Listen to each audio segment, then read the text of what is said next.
जाते मिले समाज सब पाए निज पद बहुविधि मिथ्या गणथी मलिन थया निज भाव अभाव दाई तुनो सज रूप दर्शन आत्म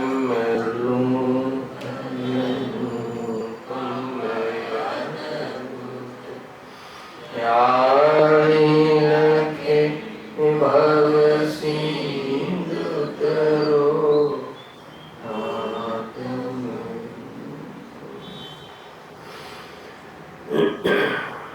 श्री मोक्ष मार्ग प्रकाशक ग्रंथ से 5वां अधिकारना अंतर्गत ज्ञान योग मीमांसा संबंधी सुनवी दर्शन मंतव्य से एनी चर्चा चाले छे। पेज नंबर 121 ये पेरेग्राफ थी આપણે આગળ સ્વાધ્યાય પ્રારંભ કરી હતી।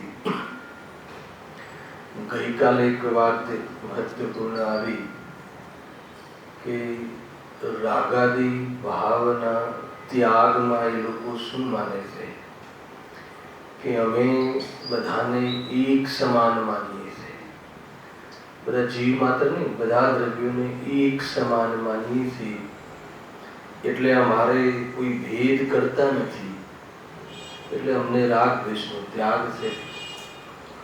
पंडित जी कहे थे कि तारी आ कल्पना मिथ्या है। केम मिथ्या से तो पहला लॉजिक आपे थे कि कहीं सर्व पदार्थों एक समान नहीं, कोई चेतन है, कोई अचेतन है। अचेतन में पण कई प्रकार की कारण वेदना से, तो कोई आहार वेदना से, तो कोई भाषा वेदना से, भिन्न भिन्न से। અને ચેતન में पण જોઈએ તો કોઈ पर्याय निवृत्ति, कोई मनुष्य से, कोई देव से, અને એમાં પણ કોઈ सम्यक दृष्टि से, तो कोई मिथ्या दृष्टि से, तो कोई वितरागी से, क्योंकि अनेक प्रकार भिन्न भिन्न से, कोई ग्रहित मिथ्या दृष्टि से, तो अनेक प्रकारना भेदो पड़े से। तो ज्યાં જે અપેક્ષાએ भिन्न છે એ અપેક્ષાએ भिन्न मान, અને સ્વભાવ અપેક્ષા એક સમાન છે તો એક સમાન मान। એ રીતે તો તું એક સમાન અને ભિન્ન, એ રીતે તો તને ખ્યાલ જ નથી અનેકાંતની તો। પણ ખરેખર રાગદ્વેષનો ત્યાગ કરવો હોય તો કેવી રીતે રાગદ્વેષનો ત્યાગ થાય એનું પણ અંતમાં કહ્યું કે પરદ્રવ્ય ઇષ્ટ અનિષ્ટ ન માનવા, બહુ અદભુત સિદ્ધાંત। અને કોઈ પરદ્રવ્ય ઇષ્ટ છે ને કોઈ પરદ્રવ્ય અનિષ્ટ છે એમ માનીએ તો રાગ દ્વેષ થાય છે। પણ કોઈને ઇષ્ટ અનિષ્ટ માનીએ જ નહીં કોઈ પરદ્રવ્યમાં, અને એનાથી પોતાને સર્વથા ભિન્ન અનુભવ કરીએ, અને દરેક દ્રવ્ય પોતપોતાના ગુણ પર્યાયથી યુક્ત છે એમ માની તો આ જીવને રાગ દ્વેષનો ત્યાગ છે અથવા રાગ દ્વેષ ઉત્પન્ન થતા નથી। એ અપેક્ષાએ રાગ દ્વેષનો ત્યાગ છે, એને એ રીતે ત્યાગ કરવાની પદ્ધતિ છે। રાગદ્વેષનો ત્યાગ કરવો કેવી રીતે એ બતાવે, ઉત્પન્ન જ ના થાય। આપણને રાગદ્વેષ કેમ થાય છે, દુઃખનું કારણ રાગદ્વેષ। પહેલા તો લઈ લો કષાય, મોહ રાગદ્વેષ। અને કષાયમાં આપણે પરદ્રવ્યને પોતાની ઈચ્છા અનુસાર પરિણમવા માગીએ છીએ, તો કે તું સંભવ નથી, તો કે તું ઈચ્છાનો ભાવ કર। તો કેવી રીતે ઈચ્છાનો ભાવ થાય, તો સૌથી પહેલા ઈચ્છા કેમ થાય એ શોધો કે આપણે અપૂર્ણ માનીએ છીએ, કોને, આપણને અને કેટલાક દ્રવ્યોને પણ, આપણે સગા સંબંધીઓને, દીકરા દીકરીઓને અપૂર્ણ માનીએ છીએ ને। તો કહે છે કે તું એ માન કે પરિપૂર્ણ છે દરેક પદાર્થ એક, અને એમાં કોઈ પદાર્થ ઇષ્ટ અને કોઈ પદાર્થ અનિષ્ટ છે, કે આ બે વસ્તુ બે જે સિદ્ધાંત જે મુખ્ય બતાવ્યા છે એ સિદ્ધાંત અનુસાર તું તારું જીવન બનાવે, તારી સોચ બનાવે, તારી પ્રતીતિ કરે તો તારી પરિણતિમાં રાગ દ્વેષ ઉત્પન્ન જ નહીં થાય. તો રાગ દ્વેષ ઉત્પન્ન ન થવાનું નામ રાગ દ્વેષનો ત્યાગ છે. ખ્યાલ આવે કે નહીં? એ રીતે અહીંયા આખી વિધિ પણ બતાવી દીધી. એના પછીના તર્ક પેરેગ્રાફમાં ઓર બી એમને બહુ અદભુત વાત કહી છે. એ જ પ્રમાણે બીજા પણ મોક્ષ માર્ગ ભાવોની તેઓ અન્યથા કલ્પના કરે છે. એ સિવાય કેટલાય ભાવ છે. અહીંયા થોડુંક અમે તમને સેમ્પલ આપીએ છીએ. બની શકે કે એમાં કોઈ ભાવ આપણામાં ચાલતો હોય, આપણા પર્યાયમાં પણ એ ભાવ બનતો હોય તો એના પ્રત્યે ગંભીરતાથી વિચાર કરવો અને ભેદ જ્ઞાનના માધ્યમથી સત્યનો નિર્ણય કરવો અને એવા ખોટા મત, આગ્રહ, ભ્રમ, ખોટી ફિલોસોફી એનો તારે ત્યાગ કરવો જોઈએ, ખંડન કરવું જોઈએ. ખરેખર પુરુષાર્થના નામે તો આ જ કરવાનું છે. બાહ્યમાં કહું છું, બાકી તો પરિણમન તો અંતરંગમાં સહજ થઈ જાય છે. પણ બાહ્યમાં એ અંતરંગ પરિણમન સહજ થવામાં જે પણ બાહ્યમાં એને જ્ઞાન આપવું અથવા બહારમાં એને સત્ય વાતનો જ્ઞાનમાં જ્ઞેય કરાવવું એ બધું બાહ્યમાં એક પ્રકારથી સામાન્ય પુરુષાર્થ કહે છે. જો અહીંયા આવે આગળ વધીએ છીએ, કહ્યું છે એ જ પ્રમાણે બીજા પણ મોક્ષ માર્ગરૂપ ભાવોને તેઓ અન્યથા કલ્પના કરે છે. નહીં મોક્ષ માર્ગરૂપ ભાવ, કોઈ વિતરાગ ભાવ છે નહીં, ધર્મ ભાવ છે નહીં, પણ એમાં કલ્પના કરે છે. જો વળી એવી કલ્પનાથી તેઓ કુશીલ સેવે છે, અભક્ષી ભક્ષણ કરે છે, વર્ણાદી ભેદ કરતા નથી તથા હીન ક્રિયા આચરે છે. બરાબર છે? જો આ વાત એક વાત સમજવા જેવી છે કે કોઈ કુશીલ સેવન કરે એ તો કોઈ બહુ મોટો દોષ નથી, સાંભળજો. પરંતુ ધર્મના નામે કુશીલ સેવન કરે એ બહુ મોટો અપરાધ છે. મારી વાત ખ્યાલમાં આવે છે? કુશીલ સેવન કરવું એ તો એક ચારિત્રનો દોષ છે, પણ એમાં ધર્મ માનીને કરવું, એ તો આ તો ધર્મની લીલા છે એમ માનીને કરવું એ મિથ્યાત્વ નામનું બહુ મોટું પાપ છે. કુશીલ સામાન્ય પાપ છે. અને કુશીલમાં ધર્મ માનવો એટલે ઉપાદેય માનવો. ધર્મ માનવાનો શું છે? ઉપાદેય માનવું. તો ઉપાદેય માનવું એ કયો અપરાધ છે? કે મિથ્યાત્વ રૂપી અપરાધ છે. કે જ્યારે તું ઉપાદેય માને અને ધર્મની આડમાં પાછું કરે તો પછી કે તને એનો અભાવ કરવાનો પુરુષાર્થ અને અભાવ કરવાનો વિચાર આવશે કે નહીં આવે? વિચાર કરે છે. બહુ અદભુત વાત છે. કુશીલનું સેવન કરે, સ્ત્રી સમાગમ કરે ધર્મના નામે, અભક્ષી ભિક્ષણ કરે, સાત વ્યસનોને પોષે, વર્ણાદી ભેદ કરતા નથી, એને બહારમાં જાતિ ભેદ કરે. આ વાક્યને આપણે બહુ ખુલાસો કરેલો. બરાબર છે? ભેદ કરતા નથી તથા હીન ક્રિયા છે. અને એ ક્રિયા આચરણ તમે કહો કે ધર્મના આડમાં કેવી રીતે કરે છે તો એને આપ્યું છે જો નીચે ઇત્યાદિ વિપરીત પ્રવર્તે પહેલા તો. અને એને પૂછે કે ભાઈ તું શું કામ આમ કરે છે? તો શું આધાર આપે, શું બાનું કાઢે કે ભાઈ આ તો શરીરનું ધર્મ છે.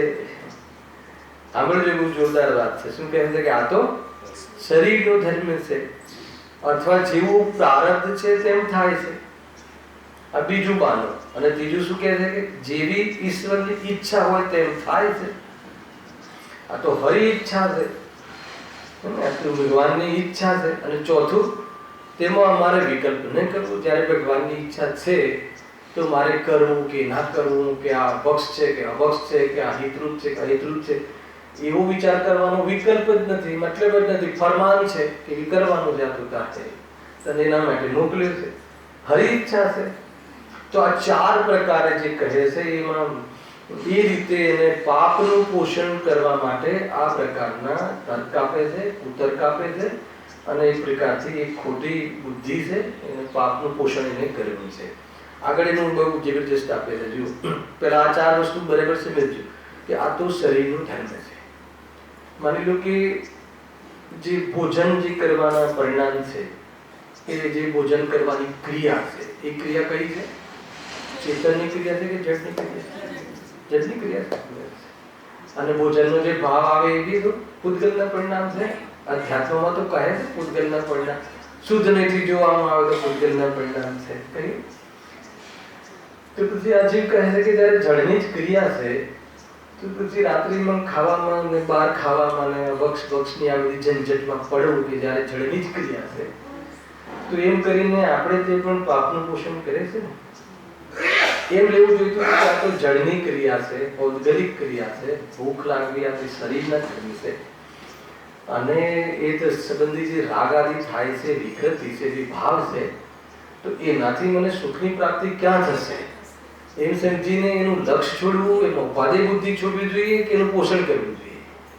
ખ્યાલ આખું ભાઈ તને એની જળની ક્રિયા કહે છે એનો અર્થ કે આ તારી ક્રિયા નથી, એનાથી તને કોઈ સુખ શાંતિ નહીં મળે, એનાથી તારે કોઈ કર્મની બેજરા નહીં થાય અને તું ભોજન કરી અને સુખી થઈ જશે એવું નહીં બને.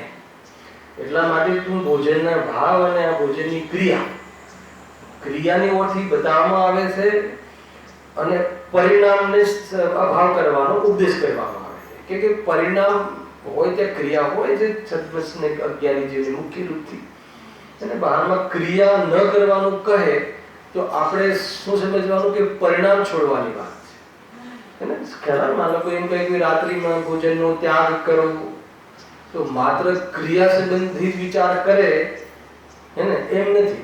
રાત્રિમાં ભોજનના ભાવનો અભાવ કરવો એમ કહેવામાં આવે છે. કોઈ ક્રિયા સુધી સીમિત કરી દે અને ભાવ તો બરાબર રાખે તો કોઈ એનાથી કોઈ લાભ નથી. શરીરનો ધર્મ છે આ તો બધા એને આ બધા જે વિકાર આવે છે એ તો કોઈ મારો ધર્મ નથી, એ તો શરીરની વિકૃતિ છે.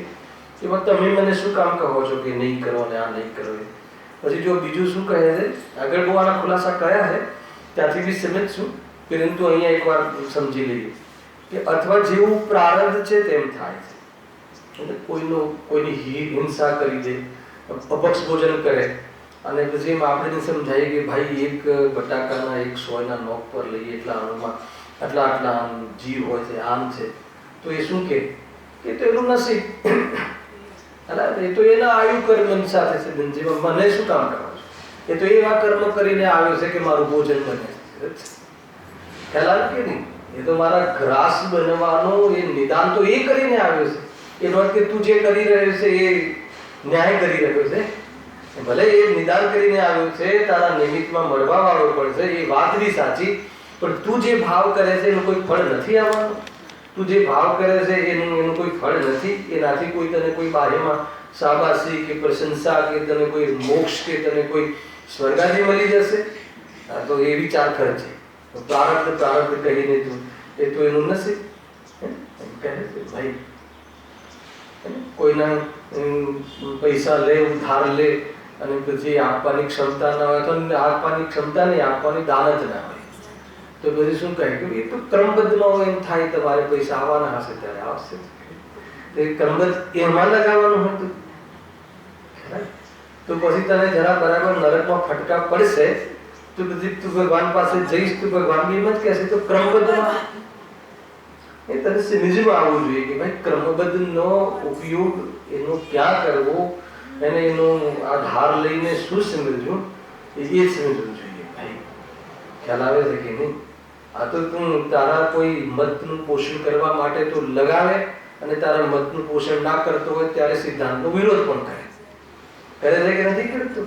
કર્મબદ્ધ જેવું તું કોઈ હરતું હશે, ધ્યાન તો રાખવું જ પડે ધંધામાં. પોતાને લેવાના હોય ત્યારે કે નહીં એ નીતિ નથી તારી, પહેલા નીતિ શીખ પછી ક્રમબદ્ધ શીખજે. બરાબર ભણાવે. આ તો પંડિત બને છે બરાબર. ત્યાં કયો પંડિત? પોંગા પંડિત. એનું જે પંડિતની વ્યાખ્યા અહીંયા કરી છે પંડિત તો બહુ ઊંચી વસ્તુ છે ભાઈ. હે ને એ રીતે છે વિદ્વાન જ્ઞાનને વેદે વિદ ધાતુ જ્ઞાન થતું છે. વિદ જ્ઞાન હે ને જ્ઞાનવાન છે, સમ્યક જ્ઞાની છે, વિદ્વાન છે એમ અહીંયા કહે.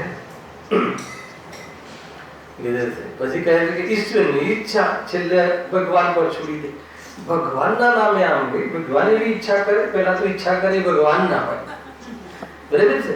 અને કદાચ તું જેને ભગવાન માને છે એ ભગવાન એવી ઈચ્છા શું કામ કરે કે તું અભક્ષ સેવન કરે અને તું કોઈ બલાત્કાર કરે કે તું કોઈ આવા અપરાધ કરે? એવી ઈચ્છા લૌકિકમાં પણ ભગવાન શું કામ કરે? એ તો એને તો સજા આપે છે.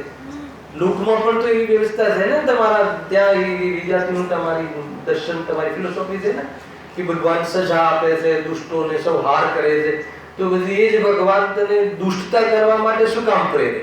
અમને કઈ સમજ પડતી નથી. તો કે એટલે મારે કોઈ વિકલ્પ ન કરવો એમ કરીને તું આ પાપનું પોષણ કરે છે. તો કહે છે કે ધર્મની આડમાં, એને આપણે ત્યાં પણ બધા ઘણા છે આવા ધર્મની આડમાં, એને એક મતલબ કે બહારમાં એનું આચરણ કરે અને મતલબ કે ઘણી બધી વસ્તુ કરે, ખોટા કામ કરે, 2-4 લગ્ન કરે, દુકાનો વધારે અને રાગ બહુ પુષ્કળ કરે અને એની પ્રવૃત્તિ કરે અને પછી કોનો વાસ્તો આપે? હે કે સમ્યક દ્રષ્ટિની પણ હોય છે, સમ્યક દ્રષ્ટિની પણ હોય, સમ્યક દ્રષ્ટિની હોય તો કે તું સમ્યક દર્શન કરી લે પછી અમે ચલાવી દઈશું, અમને માન્ય. સમ્યક દર્શનની સાથે તારા આ ભાવો અમને માન્ય છે. એકવાર સમ્યક દર્શન કરી લે પછી આ ભાવો તને તું જે રીતે કરવાનું કહે છે એ રીતે કરે છે કે જાણે આમ એને અગ્નિમાં ભઠ્ઠીમાં પડ્યો એ રીતે કરે છે. એ પછી તને સમજાશે. સમજમાં આવે છે વાત? અસહ્યની જીવને પૂછજો, અસમ્ય દ્રષ્ટિ જીવને આ ભોગોમાં ને જે બહારના દેવગતિના જે બહારના જે ઠાઠમાં એને આવવું પડે છે તો એને શું લાગે છે જરા સમ્યક દ્રષ્ટિને જઈને પૂછો. અને તું તો એનો આધાર લઈને એનું જે એ ગુણસ્થાનમાં આવી પ્રકારના ભાવો રહી શકે છે. જ્યારે એમ કહ્યું તું એને પોષણ સમ્યક દર્શનના નામે કરે છે, ધર્મના નામે કરે છે કે તને શરમ નથી આવતી? ગુરુદેવજી કહે તને શરમ નથી આવતી? તું શું કહે છે, તું શું કરે? જીવને એવું થાય છે કે ભાઈ આવો ભાવ તો કાલે સંજ્ઞા લીધી ને બરાબર ભાઈ, કાલે કોણ હતું સંજ્ઞાઓમાં એને કઈ આટલી સંજ્ઞા આ ગુણસ્થાન સુધી રહે તો તને સારા માટે કહ્યું કે કદાચિત કોઈ જીવના જીવનમાં આવી પ્રવૃત્તિઓ દેખાય તો તારે એમ વિચારીને તારા વિકલ્પને વિશ્રામ આપો, વિરામ આપો કે આવી ભૂમિકા હોવાના કાળમાં પણ દ્રષ્ટિ સમ્યક હોઈ શકે છે. ખ્યાલ એમ સમજી અને એના એ ભાવને મુખ્ય કરી અને તું દ્વેષ અને ક્લેશ નહીં કર. ખ્યાલ આવે કે નહીં? અને તારા જીવનમાં જો આવા કોઈ પરિણામ આવે, સાંભળજો, તો પોષણ કરવાની તો વાત જ નથી, પણ આવા પરિણામ આવી ગયા હોય ભૂતકાળમાં એક સમય પહેલા તો પોતાને હીન જ અનુભવ કરીને પુરુષાર્થથી વંચિત નહીં રહે. આવા ભાવ આવ્યા છે એ વાત સત્ય છે, પણ એ ક્ષણિક સત્ય છે.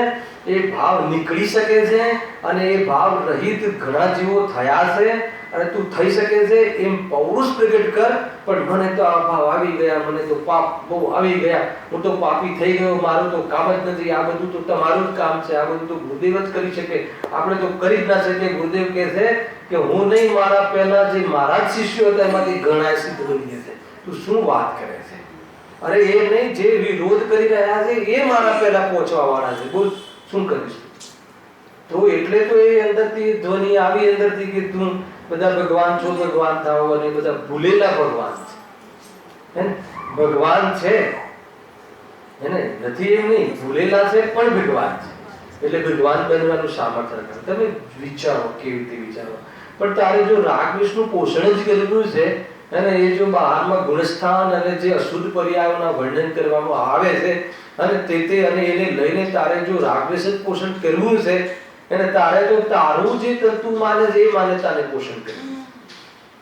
આ 3 પ્રકારના જે મિથ્યા દ્રષ્ટિઓ એટલે તો થાય છે. વ્યવહારાભાસી, વ્યવહારભાસી, નિશ્ચય ભાસી. નિશ્ચય વ્યવહારનું બરાબર એ પ્રમાણનો મેલ સમજતા નથી, નિશ્ચય વ્યવહારનું સ્વરૂપ સમજતા નથી અને બે કથન જ્યાં જીનવાણીમાં કર્યા હોય છે તો એને જે ગમતું હોય છે એને મુખ્ય નથી કરતો, એને એકાંશે પોતાનું સ્વરૂપ માને. જો જીનવાણીમાં કહ્યું છે ને વ્રતાદી હોય તો કોણ કહે છે વ્રતાદી નથી મોટા? વ્રતાદી હોય છે પણ એ ધર્મ નથી એમ માનીને એમના જીવનમાં હોય છે. પૂરું તો આમ છે ને, પણ તું તો એ જ વ્રતાદી બરાબર પાડ્યા ને હવે આપણે મોક્ષના અધિકારી થઈ ગયા અને અંદરની તો ખબર જ નથી. તો એ બધી વાતો અહીંયા લખી છે, બરાબર સમજો. હવે એને ઓર વિસ્તારથી એને બરાબર તોડે છે પંડિતજી. જુઓ તો ખરા, પોતે જાણવા છતાં જૂઠું પ્રવર્તે છે. જો એને 4 તર્ક મૂક્યા હતા ને, કયા 4 તર્ક મૂક્યા હતા? હા, એક તો શરીરનો ધર્મ છે, બીજું જેવું પ્રારબ્ધ છે તેમ થાય, ત્રીજું જેવી ઈશ્વરની ઈચ્છા ને હરી ઈચ્છા, અને એમાં અમારે વિકલ્પ નહીં કરવો. આ 4 પ્રકારના તર્ક તર્ક કે કુતર્ક? કુતર્ક આપે છે અને શું કરવા માંગે છે? ધર્મના આડમાં, ધર્મના નામે બધા પાપ પરિણામ પોષવા માંગે છે. તો એક ને જવાબ આપે છે. શું કરજો? જુઓ તો ખરા, પોતે જાણવા છતાં જૂઠું પ્રવર્તે છે. આવે ને, જાણે છે અને જૂઠું પ્રવર્તે છે. શરીરનો ધર્મ કહ્યું ને, તો જાણવા છતાં પણ જૂઠું પ્રવર્તન કરે, આ ખરા કાન કરે. એ જાણે છે કે આ તો મારો જ રાગ છે, મને ભાવ આવે છે, મારા છોટા ભાવ છે, તો પણ શરીરના ધર્મમાં ખતવી અને પોષણ કરવા માંગે છે. અને શાસ્ત્રમાં શરીરનો ધર્મ જે કહ્યો હતો એ દ્રષ્ટિ છોડવા માટે કહ્યો હતો, અને તું પોષણ કરવા માટે નયનો ઉપયોગ કરે છે. કેટલું બંધ! ટૂંકમાં જાણી બૂજીને જૂઠ રૂપ પ્રવર્તે છે. પંડિતજી શું કહે છે કે ખબર તો બધી છે, પણ તારે તો પાપને છુપાવવું છે, અને પાપ છે એવું કોઈને ખબર પડવા દેવી નથી, અને પાપને પોષણ કરવું છે. એટલે તું જાણી બૂજીને કે ભાઈ શું કરે, એ તો શરીરનો ધર્મ છે, આમ અમારી ઈચ્છા નથી, અમારે એ બધું કરવું, અમારે ખરેખર મને શોભતું બી નથી, પણ શરીરનો ધર્મ છે, શરીરમાં વિકાર આવે, 18 વર્ષ સુધી તો આવે. તીર્થંકરોના જીવોને પણ લગ્ન કરવાનો ભાવ આવ્યો હતો, જોડીને તીર્થંકરોને બધા બધી જગ્યાએ એને દીક્ષા લીધી અને ગયા, તો એ બધું તો પછી ક્રમબદ્ધમાં જોશું, પણ અત્યારે તો આ કરવા ક્યાંથી એની ખોટી બુદ્ધિ કેટલી છે તમે સમજો. આ વિષય મને એમ લાગે છે કે 5મા અધિકારને આપણે એવું ઘણું સમજતા હતા, પણ જબરદસ્ત વાત આવી ગઈ. એકવાર રેપિડ રીડિંગ થઈ ગયેલું છે, પણ હંમેશા ભામાં આ રીતે નથી ચલાવ્યો. આ 5મો અધિકાર ક્યારે, 7મો અધિકાર તો 4 વર્ષ સુધી ચલાવ્યો, ઘરે બહુ વાર ચાલ્યો છે, પણ આ અધિકારને એ પ્રમાણે નથી જોયું એ દૃષ્ટિથી. બોલો, બસ એક રેપિડ રીડિંગ કર્યું હશે જાણકારી માટે. શું કહે? એટલે કે તું જાણી બૂજીને જૂઠું પ્રવર્તે છે, અને શરીરનો ધર્મ કહી અને તું બદમાશી કરે છે. પછી બીજું શું કહે છે ત્યાં ઉપરથી? બીજું શું કહે છે? પ્રારબ્ધ. અહીંયા શું કહે છે? જ્યાં પોતે ઉદ્યમી બની કાર્ય કરે છે અને તેને પ્રારબ્ધ કહે છે. ખ્યાલ આવે શું કહેવા માંગે છે? હે ને, પોતે ઉદ્યમી બનીને એટલે પૂરા રસપૂર્વક તો કરે છે, અને શું કરે કે નસીબ એનું તું જોડાઈને તો કરે છે, અંદરમાં રસ છે, જોડાય છે, બુદ્ધિપૂર્વક કરે છે, અને નામ કોનું આપે છે? સામે વાળાને નિંદા તો બુદ્ધિપૂર્વક કરે છે, અને એવી બુદ્ધિપૂર્વક એનું અપમાન કરીને હે ને હું સુખી થઈ જઈશ એ રીતે તો તું અંદરમાં પૂરી તારી બુદ્ધિ, ઉપાધિ બુદ્ધિ ક્ષયમાં તો એ રીતે તો પ્રવર્તે છે, અને એ પ્રમાણે પ્રવૃત્તિની ક્રિયા કરે છે, અને નામ શું આપે છે? શું બિચારાનું નસીબ, અને એને એવા કર્મ કર્યા હતા, અને મારા ક્રમમાં એ ભાવ આવવાનો હતો. એટલે બાકી તો મને કોઈ કરવાનો કોઈ આશય નથી, મારે કોઈની નિંદા કે દુઃખ પહોંચાડવાનો આશય નથી, અને આશય નથી તો પછી તું એને કશાય ઉદ્ધવ થાય, એને કશાય ભડકે એવી પ્રવૃત્તિ જ શું કામ કરે? તો કે શું કરે? તો એનું નસીબ છે. તો કહે છે કે તું પોતે ઉદ્યમી બનીને કાર્ય કરે. ઉદ્યમી એટલે વિકલ્પ પૂર્વક કરે, બુદ્ધિપૂર્વક કરે. એવું નથી કે તું તને કોઈ પ્રારબ્ધ કરે. કોઈને એમ થાય કે પ્રારબ્ધ આપણે ત્યાં પ્રારબ્ધ છે કે નહીં? પ્રારબ્ધ એટલે શું ખબર છે કોઈ? પૂર્વ કર્મનો ઉદયનું નામ પ્રારબ્ધ. શું કહ્યું? પૂર્વ કર્મના ઉદયનું નામ, પૂર્વ કર્મના ફળનું નામ પ્રારબ્ધ. હે ને, પ્રારબ્ધ નસીબ. પૈસા જાય તો બી નસીબ, આવે તો બી નસીબ. બરાબર છે કે નહીં? તે પુરુષાર્થ નથી ચાલતો. પૈસા આવવામાં અને જવામાં પુરુષાર્થ નથી ચાલતો, પરંતુ એનું લક્ષ્ય કરીને હે ને રાગ દ્વેષ કરવો, એમાં ઉપાદેય માનીને સુખ દુઃખનું સુખાભાસ સ્વરૂપ સુખ અને દુઃખનું દુઃખ ભોગવવું, એ શું છે? ઉલટો પુરુષાર્થ. પરંતુ પૈસાનું આવવું અને જવું એમાં જીવનો પુરુષાર્થ ચાલતો નથી. પૈસા આવે તો હું કમાયો, હે ને, એટલું જ નહીં, મેં કેટલો ભોગ આપ્યો છે ખબર છે નથી ભાઈ? પૈસા કમાવામાં આ મોટી ઇન્ડસ્ટ્રી ને એમ્પાયર બનાવવામાં કેટલો ભોગ આપ્યો, કેટલો આપ્યો છે? કે અર્પિતભાઈ કેટલો ભોગ આપ્યો છે? આ બધું બહાર ભોગ આપ્યો. એની એ મતલબ જાણીને પ્રશંસા કરતો ને, જે પ્રશંસનીય હોય ને એમ કે ભાઈ જો મેં જે લૌકિક સુખ હોય ને એ પણ છોડ્યા છે. 10 વર્ષ તો પત્નીથી દૂર રહ્યો, બહારગામ, ખોટી ઓછી તકલીફ ઉઠાવી છે, અને મંદિર તો બાજુમાં હોય તો પણ એમ કે મેં એક વાર પણ એની સામે નથી જોયું. કેમ? કેમ કે મેં આમાં એટલો ભોગ આપ્યો છે. શું કહે છે? આ વ્યંગ છે, કોઈ સાચું નહીં સમજી શકતા. તો કે એ રીતે તો એ કહે છે, તો કહે છે કે ભાઈ તું ઠગાયો છે સ્વયં. બહારમાં જે મળ્યું છે ને તારી બુદ્ધિથી કે તારા કર્તવ્ય પરાયણ તું રહ્યો છે ને એક આટલો બધો, એને લઈને નથી મળ્યું. ખ્યાલ આવ્યો? અને તું તો હવે આજકાલ જતો રહીશ તો આ 100 કરોડમાં તું જે નોમિનેશન કરાવ્યું છે ને, કોનું કરાયું નોમિનેશન? નીચે કરાવ્યું છે કે નહીં રાજુ? હવે તો બધું આવી ગયું ને નિયમ. નોમિનેશનમાં સેકન્ડ નામ કોનું આપ્યું છે? તે ફર્સ્ટ થઈ જશે થોડી વાર. તો કહે છે કે એ બધી એને શું પુરુષાર્થ કર્યો? પુરુષાર્થ કર્યો નહીં, કરાવડાયો ખરો ને. મફતનો મજૂર ગુરદેવસિંહ કહે, મફતનો મજૂર છે. બહુ જોરદાર છે ભાઈ. બરાબર શાંતિથી સમજજો. આથી ઠગાય છે સ્વયં, પોતાથી ઠગાય છે. અજ્ઞાનના કારણે, ખોટી બુદ્ધિના કારણે ઠગાય. એ તો કહે છે કે ભાઈ ઉદ્યમી બની કરે છે તો તેને પ્રારબ્ધ કહે છે. આગળ ત્રીજો પોઈન્ટ ત્યાં શું હતું કે જેવી ઈશ્વરની ઈચ્છા, તેની સામે શું કહે છે? પોતે ઈચ્છાપૂર્વક તો સેવે, પોતે ઈચ્છાપૂર્વક તો સેવે. કોઈ ઈશ્વરને આજ સુધી કોઈ કહ્યું હોય સપનામાં આવીને, જે લોકો દેવી દેવતાઓમાં માનતા હોય, હે ને, અહીંયા કોઈ એકાદ આવી ગયો હોય ભૂલથી ભટકીને અથવા ભૂલ છોડવા માટે, તો એ વિચાર કરે કે કોઈએ દેવી દેવતાઓએ આવીને સપનામાં કહ્યું હોય કે તું તારે હિંસા કરજે, કાંદા બટાકા તું તારે ખાજે, માંસ સેવન કરજે, હે ને, અને તું તો જ હું તારા ઉપર રાજી થઈશ. એ તો સ્વયં કલ્પના કરે છે કે ભગવાનને રાજી રાખે, ભોગ ચડાવી અને હિંસા કરે છે. બાકી કોઈ કહે છે એવું? એવી રીતે કોઈ કુદેવ છે જ નહીં.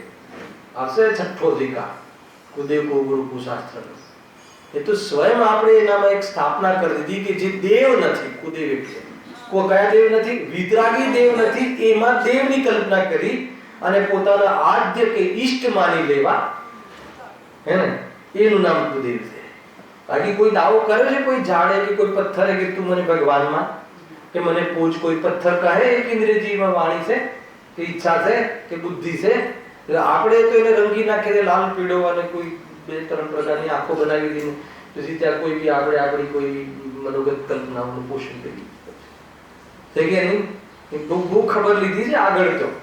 તો કહે છે કે તું જે ઈચ્છા કરે છે ને, ઈચ્છા તો તને થાય છે ને તું એના કરતા ઈમાનદાર બન ને. ખ્યાલ આવે કે તું કહે કે મને ઈચ્છાઓ થાય છે એટલે. જો તમને એક વાત કહું મહત્વની, ભાઈ સાંભળજો શાંતિથી, કે આ જે ઈચ્છાઓ જે થતી હોય ને, બહુ ઈચ્છાઓ કે વાસનાઓ થતી હોય ને, તો જૈન ધર્મમાં એની વ્યવસ્થા છે. તમને ખ્યાલ નહીં હોય શું કહ્યું? વ્યવસ્થા છે. જૈન ધર્મમાં એની વ્યવસ્થા છે કે જો તારાથી આ ઈચ્છાઓનો અભાવ ન થતો હોય ને, તો તું ઘરમાં ગ્રહસ્થ સાવક ધર્મથી પૂછી, તું નૈતિકપણે તારે જેવી તને જેવી ભોગના પરિણામ આવતા હોય તો તું નૈતિક આજીવિકા કર નીતિથી, અને એના માધ્યમથી એ પ્રકારે તું જે નિંદનીય નથી સંસારમાં, અને જે આપણે સરકારમાં જે મતલબ કે ગુનો નથી એવી જાતિના તું ભોગ કર. ના નથી, હે ને, જો તને સહન ના થતું હોય તો એ ભોગ સહિત રહે, અને તું ત્યાં શ્રાવકમાં જેટલી ચોકડી કશાયના ભાવનો પુરુષાર્થ થઈ શકતો હોય એ તરફ તું વિચાર કર. મુનિથી ન રહેવાતું હોય મુનિ ધર્મ તરીકે, તો તું શ્રાવક ધર્મ એક છે જે સમજોતાનો ધર્મ છે, ઓપ્શન છે, હે ને. ઓપ્શન કે તને ઊંચો ધર્મ ના થતો હોય તો તું આ નીચલી ભૂમિકાનો ધર્મ પહેલા પ્રારંભ કર અને પછી ઊંચલી ભૂમિકામાં આવ. ખરા, એ આપણે ત્યાં કહ્યું છે. તો કે એમાં કોઈ દોષ નથી. જો તમને આ વાત સમજમાં આવી જોઈએ કે જ્યારે હું લગ્ન પ્રસંગોના પ્રવચનોમાં કોઈ વાર મને બોલાવે છે ને, તો આ વાત હું કહું છું. તમને કહી દઉં અત્યારે, હવે કોઈને આવી ના હોય તો, કે કોઈ કહે કે ભાઈ આ જે લગ્ન છે ને, અશુભ ભાવ છે કે શુભ ભાવ છે લગ્ન કરવાનો? જરા કહો. અચ્છા, એને પત્રિકામાં અશુભ પ્રસંગ લખો છો કે શુભ પ્રસંગ લખો છો? શુભ પ્રસંગ લખો છો કે નહીં? કોઈ લખ્યું આજ સુધી અમારા આ લગ્નના અશુભ પ્રસંગમાં આપને આમંત્રણ છે? તો શુભ પ્રસંગ કેમ લખાય છે? ખ્યાલ કે તો ત્યાં કોઈને કોઈ અપેક્ષાએ એની જે કશાય હતી ભોગની, એને જે છૂટો દોર હતો એને તે પ્રકારે મર્યાદામાં લાવી એક સ્ત્રી વ્રત, હે ને, ત્યાં એટલે અનેક સ્ત્રીઓ પ્રત્યે કે અનેક પુરુષો પ્રત્યેના જે ભાવ ખુલવાની સંભાવના છે, તો એને મર્યાદામાં લાવી. તો કોઈને કોઈ જગ્યાએ કશાયને મર્યાદામાં લીધી એટલે શુભ પ્રસંગ થાય. હાલાવે કે આ વાત ઘણી વખત ત્યાં લગ્નમાં બોલાવે, કોઈ લગ્નના પૂર્વમાં બી ધ્યાન રાખે છે. તો એટલા માટે હોય છે. તો એમાં કોઈ નિષેધ નથી, પરંતુ એમાં તું સાવધાન રહેજે. પછી તરત બીજો પ્રશ્ન બી હું પૂછું ત્યાં કે તું પછી હવે ઠીક છે, આ પ્રસંગમાં પંચ પરમેષ્ઠિઓની સ્થાપના શું કામ કરાવો? ત્યાં બી પૂજા મંદિરમાં તો કરાવો, સમજમાં આવે. અમારે ઘણા બધા ત્યાં કૌતુક કરવા હોય પછી અમારા ચૂકી જવાય, ના કરી. પછી અમારે ચોળીમાં જેવી ધમાલ ધમાલ કરવી હોય પછી તમે તો પંચ પરમેષ્ઠિનું પૂજન રખાઈ દીધું હોય. તો કહે છે કે ભાઈ એ પૂજન એટલા માટે રાખવામાં આવે છે કે તને યાદ રહે કે ખરેખર તો બ્રહ્મચર્યથી રહેવું જોઈએ અને વિતરાગી બનીને ભગવાન બની જવું જોઈએ. પણ તને આ ભાવ આવ્યો છે તો તું આગળ જઈને તને આ વાત યાદ રહે અને એમની સાક્ષીમાં તું આ ભાઈ ભાવ આવ્યો છે તો એમાં તો હું નૈતિકતા રાખીશ અને એમાંથી પણ હું નિવૃત્ત થઈ અને સમ્યક દર્શનની પ્રાપ્તિ કરી અને સંયમી થઈ અને પ્રભુ હું તમારા માર્ગમાં આવીશ. એટલા માટે મને યાદ રહે, હું છકી ન જાઉં અને હું ભૂલાઈ ના જાઉં. એટલા માટે પરમેષ્ઠિની જિનેન્દ્ર ભગવાનની સ્થાપના કરીને લગ્ન કરવામાં આવે છે. અને પહેલા શું રાખે છે? પહેલા જૈન દર્શન, હે ને. પહેલા શું નામ હતું? જૂનું નામ ગણેશ. ગણેશ કાંઈ છે નહીં, જૈન દર્શન ના શબ્દ. ઘણી બધી બાબતો છે એમાં. લગ્નની ક્રિયા, મરણની ક્રિયા, આ બધી ક્રિયાઓ પણ જૈન શાસનના અનુસાર હોવી જોઈએ. અને મરણની ક્રિયામાં બી જે આ બધી જે બધી થાય છે ને, જે હાર ચડાવવા ને આ ચડાવવા, ક્યારેક લેશું, હાલ આપણો વિષય નથી, પરંતુ લેશું તો એમાંથી જેટલી બી અંધશ્રદ્ધા અને કોઈ જે અન્ય લોકોની ઓરથી જે ફોલો આંખ બંધ કરીને કરી લેવું, ત્યાં આ રીતે થાય છે, ત્યાં ઠાઠથી થાય છે, તો આપણે આ રીતે કરો અને આપણે પગે લાગો. અરે એ તો નશ્વર દેહ છે, માટી છે, અને એને અડીને તો ભગવાનની અંદરમાં અભિષેક નથી કરી શકાતો.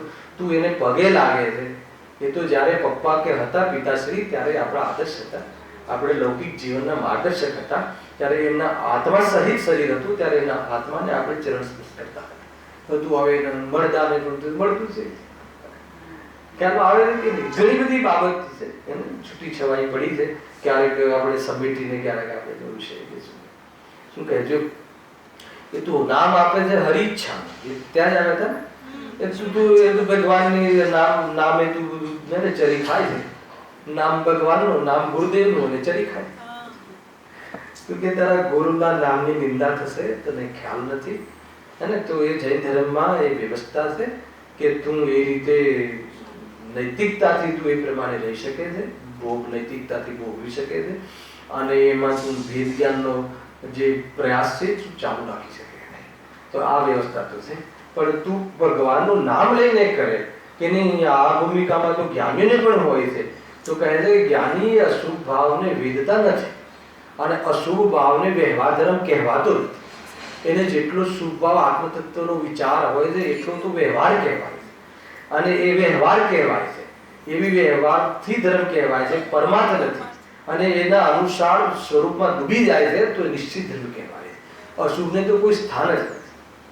એટલે તું આ ખોટી વાતો નહીં કર. તથા વિકલ્પ કરે અને કહે કે અમારે વિકલ્પ ન કરવો, એટલે કહ્યું ને આગળ કે રાગ દ્વેષ ન કરવો, આપણે તો વિચારે. તું બધું વિચારીને જ કરે છે. ખ્યાલ આવ્યો? જો માની લો કે ભગવાનની આજ્ઞા માનવી હોય તો બધી જ માનવાની ને. હું ઘણી વાર કહું ને કે કોઈ દ્રવ્ય કોઈ અનુસાર કરતું જ નથી. સ્વયં ઉપાદાન જાગે ત્યારે કાર્ય થાય છે. તો ઘણા લોકો એમ કહે ને, જનરલ સભા હોય બધા જ પ્રકારના જીવો, તો આમ કહે છે કે ભાઈ તમે આવી રીતે વાત કરો કે આત્માને માતા નથી હોતી, આત્માને પિતા નથી હોતું, આત્માને દીકરો હોતો નથી, તો કે બધા સ્વચ્છંદથી હશે, સેવા નહીં કરે. તો કે એમ નથી. મેં એક શબ્દ ત્યાં બહુ સરસ કહ્યો હતો કે ભાઈ ત્યાં સેવા કરવાનો રાગ તો આવશે એ સાધન, પણ નિસ્વાર્થ ભાવે આવશે. એને તિજોરીની ચાવી નહીં દેખાય ને સેવા કરવામાં શોર્ટકટ. અથવા દીકરાનું જે પાલન પોષણ કરશે તો તો ભવિષ્યમાં અમારો મજૂર બનશે એવું નહીં દેખાય. સમજો, એક તો આ સમજમાં આવે છે. અને હું કહું છું કે કોઈના કહેવાથી ક્યાં કોઈ કરી લે છે. અને અમે એટલું તો કહ્યું, તો સાથે સાથે એવી તો કહીએ છીએ કે રાત્રિ ભોજન નહીં કરતો, રોજ મંદિરમાં આવજે, તો કયું તે કરી લીધું. તો કોઈ કઈ કરી નથી લેતો, એ તો એની બુદ્ધિમાં બરાબર બેસે તો કરશે, નહીં તો નહીં કરે. અને અમે બે નહીંથી અહીંયા કથન કરીએ છીએ, એટલે કોઈ એને બરાબર ન સમજે અને એકાંતે પાપ કરી લે, કાં તો સ્વચ્છંદ થઈ જાય, તો એમાં અમે જવાબદાર નથી. ચોખ્ખું પંડિત ઉડનજીના કહે છે કે એમાં તો તું જિમ્મેદાર. બહાર તો બહુ બુદ્ધિ લગાવે છે, અહીંયા તને જે ગમે એ ગ્રહણ કરીને જાય છે, અને તારી કલ્પના જ તું પોષણ કરવા માટે કઈ અલગ અલગ અર્થ કાઢે છે. અર્થઘટન અલગ અલગ કરે છે. આ જેમ કે બહારમાં કાનૂન કરે, ગવર્મેન્ટ કાનૂન લાવે, જીએસટી, તો આપણે આપણા સીએ જે હોય છે આપણને કેવી રીતે બચાવે છે, એના અલગ અલગ અર્થઘટન કાઢે. સામે વાળો જજ બોલી ના શકે, કેમ કે એનો ઉદ્દેશ તો ખરેખર ગુનારહિત કરવાનો હતો, પરંતુ તું એમાંથી ગુનો કરી શકાય અને ગુનો નથી સિદ્ધ થતો એવું તું પ્રૂવ કરે. વકીલો આજના કાળા કોટ વાળાને પૈસા લઈ લે અને ગુનેગાર બનાવે.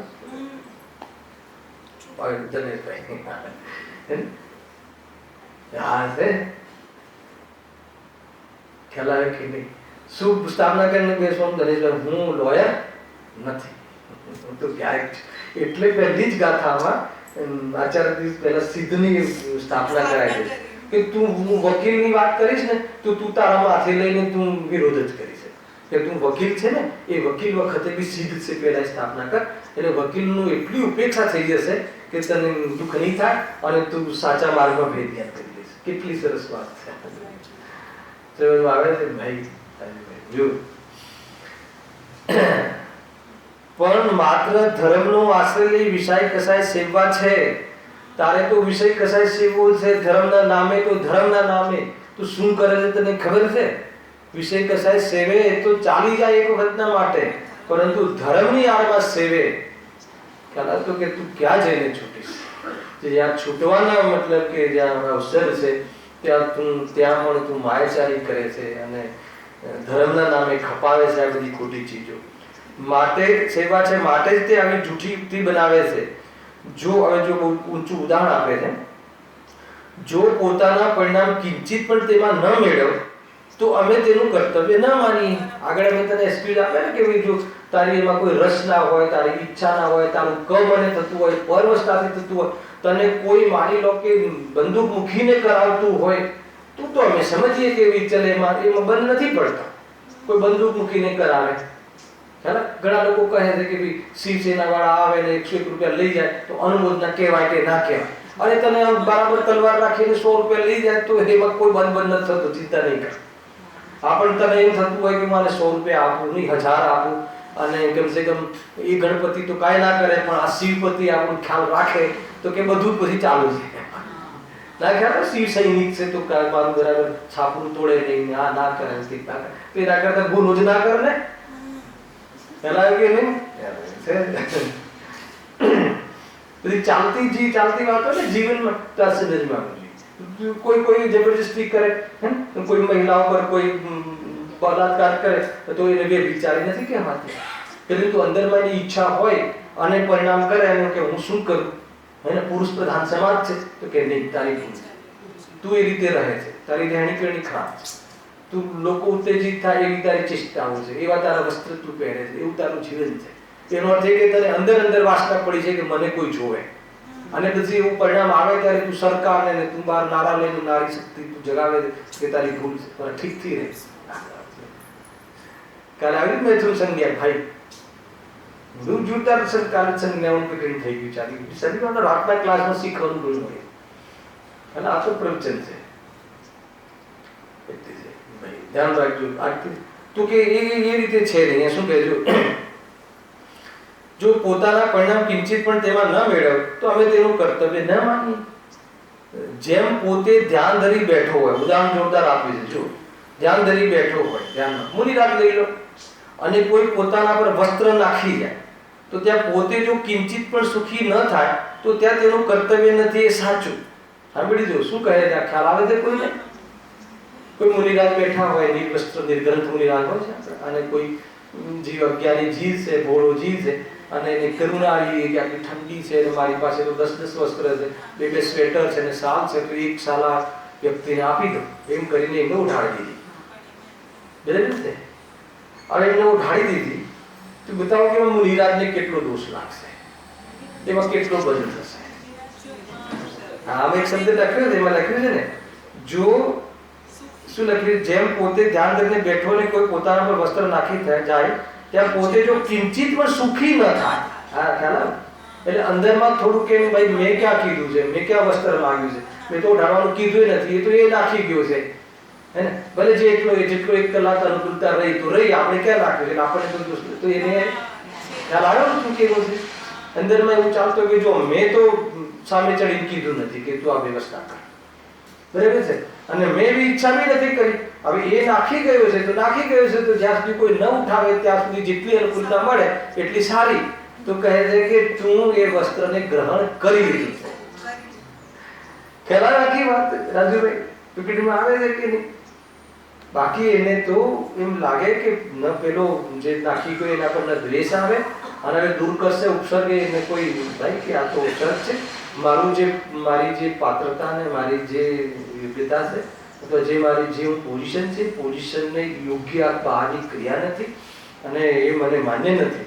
અંદરમાં ખેદ વર્તે છે, સ્વરૂપમાં જવાનો ઉપાય કરે છે અને બસ કોઈ ઉપસર્ગ ઘટાડી દે છે, આ પડી જાય છે, આ ઉડી જાય છે, જે બી થતું હોય. બરાબર? ખ્યાલ આવે કે ના? એક વાર બીજું એવું નથી કે મુનિરાજોને એટલી ગરમીમાંથી આમ છાયડામાં આવ્યા તો છાયડાનું જ્ઞાન નહીં થતું, એવું છે? જ્ઞાન તો થાય છે પણ છાયડામાં મજા આવી જાય છે એમ નથી થતું.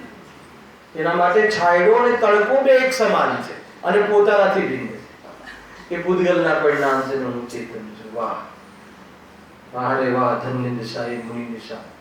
શું તડકો ને શું છાયડો, શું રોગ ને શું નિરોગ, પૂતગલના ભેદ અને હું પૂતગલથી ભેદ, હું જુદો, મારે ન લેવા કે ન દેવા, હે ને?